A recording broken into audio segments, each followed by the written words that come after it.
The recent sections gave us the background and we now can look at the essential LTE radio procedures. As in every mobile communication system, also in LTE a terminal needs to follow certain steps before it can receive or transmit data. Let's assume we do have an LTE capable terminal as shown here. And guess what? The first thing we need to do is to power up the device. Right after powering up the device, the UE will start with the cell search and cell selection procedure, followed by derivation of system information and execution of the random access procedure.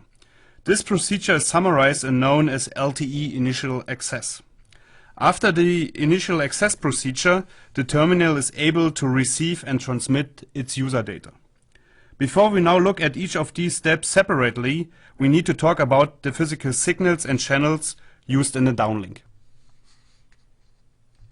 LTE uses in the downlink two types of signals. Signals which are purely generated in the layer 1, the physical layer. These signals are the primary and secondary synchronization signal, as well as downlink reference signals. Further, LTE uses physical channels which derive the information data to be transported from higher layers, the layer 2 and layer 3. These are, for example, the physical broadcast channel, carrying essential system information, further several control channels, such as physical control format indicator channel, physical downlink control channel, which are required to inform the UE about scheduling decisions.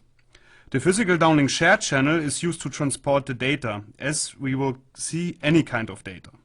The obvious transport of user data to the device, but also system information or paging information. Back to the first step after powering up the UE. For the cell search and cell selection, just the downlink physical signals and the physical broadcast channel are important. A successful execution of the cell search and selection procedure, as well as acquiring initial system information, is essential for the UE before taking further steps in communicating with the network.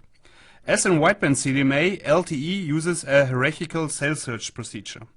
The LTE radio cell is identified by a cell identity, which one is comparable to the scrambling code which is used to separate between base stations and cells in wideband CDMA. To avoid an expensive and complicated network planning, the number of physical layer cell identities is with 504 sufficiently large. To enable the usage of a hierarchical cell search, these identities are divided into 168 unique physical layer cell identity groups, where each group consists of 3 physical layer identities. A jingle to remember this principle is to think about first names and surnames. The most common English surname is, according to statistics, Smith, which would correspond to physical layer cell identity group number 0, for example. Align the physical layer identity now with the most common first names, for example James, John and Robert. These two types of information are now transmitted using two signals, primary and secondary synchronization signal, where the primary synchronization signal contains the physical layer identity, so the first name, and the secondary synchronization signal contains the physical layer cell identity group, which is, according to our jingle, the surname. Compared to real life, where you use your first name first when you introduce yourself, also the terminal looks first for the primary synchronization signal, then for the secondary one. The computing of the cell's identity based on a modulo 3 operation means multiplying the group identity with 3 and adding the physical layer identity. Let's look at the two signals now. The type of signal which is used for the primary synchronization signal is a Sadov-Chu sequence. Sadov-Chu sequences are Kazakh sequences, where Kazakh stands for constant amplitude zero autocorrelation, where the name describes already the characteristic of those type of sequences. With a constant amplitude, a low peak to average power ratio is achieved, whereas zero autocorrelation means a good time domain behavior. When we look at the constellation diagram of the primary synchronization signal, recorded here with Roder and Schwarz leading signal analyzer FSQ, we will get this result. Can we extract the characteristic of the primary synchronization signal? Yes, we can. The constant amplitude is indicated by the unit circle. The good autocorrelation can be observed by looking at each individual subcarrier carrying the primary synchronization signal. Subcarrier is a good keyword. In the frequency domain, the primary synchronization signal occupies 62 out of 72 reserved subcarriers around the unused DC subcarrier, which corresponds to the carrier frequency in the downlink. The remaining 10 subcarriers, 5 left-hand side and 5 right-hand side, are not used for any transmission. We can call them guard subcarrier. This helps to do match filtering, finding the right sequence used for the primary synchronization signal. As Christina explained, 72 subcarriers translate to 6 resource blocks, as 12 subcarriers are forming a resource block in the frequency domain. With 15 kHz subcarrier spacing, the occupied bandwidth around the carrier frequency is 1.08 MHz. By using the evaluation filter function coming with Rohde & Schwarz FSQ signal analyzer, you can look at each subcarrier individually. For the 3 different physical layer identities, 3 different set of choose sequences have been selected, which have shown the best behavior. The one displayed in the constellation diagram is the sequence for identity number 0. The already mentioned match filtering works generally in that way that the received signal is correlated with the possible sequences for the primary synchronization signal.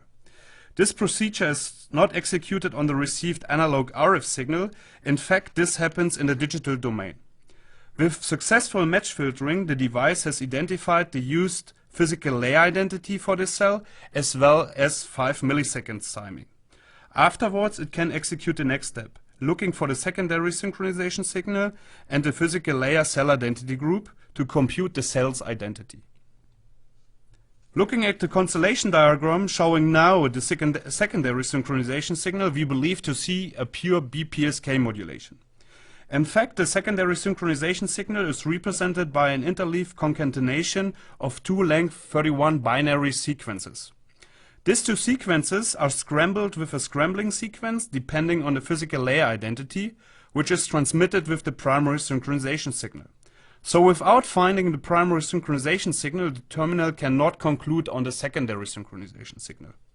The combination of the 2 used sequences defines the physical layer cell identity group. As the primary synchronization signal, the secondary synchronization signal also is transmitted on 62 out of 72 reserved subcarriers around the unused DC subcarrier. That is the frequency domain. So what about the time domain? When we look at the downlink frame structure explained by Christina beforehand, we can see that the synchronization signals are transmitted in the first subframe, subframe number 0, and in the 6th subframe, which is subframe number 5. So the repetition rate for the synchronization signals is 5 milliseconds. The 2 synchronization signals are always transmitted in the first time slot of that subframe, where the primary synchronization signal occupies the last OFDM symbol and the secondary synchronization signal the symbol before.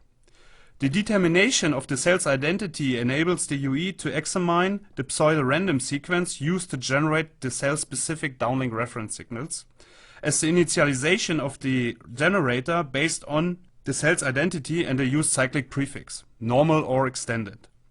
The information which type of cyclic prefix is used in that cell is derived here. The cell-specific reference signals do fulfill 3 tasks. They are used for initial acquisition, coherent demodulation and detection at the UE, as well as for channel quality measurement. To estimate the channel's quality and to help the eNodeB to find a scheduling decision, the network informs the UE via system information about the power level with which one the downlink reference signals are transmitted. The UE is measuring that power level. The difference translates to a so-called channel quality indicator, a CQI value, which is reported back to the network. CQI value stands for a specific modulation scheme, QPSK, 16 QAM or 64 QAM, and which channel coding should be applied to the data. In that matter, the cell-specific downlink reference signal could be seen as a lighthouse, where the power level refers to the height of that lighthouse. In the matter of cell search, the reference signal helped the terminal to get frequency and time-wise fully synchronized. How that can be understood?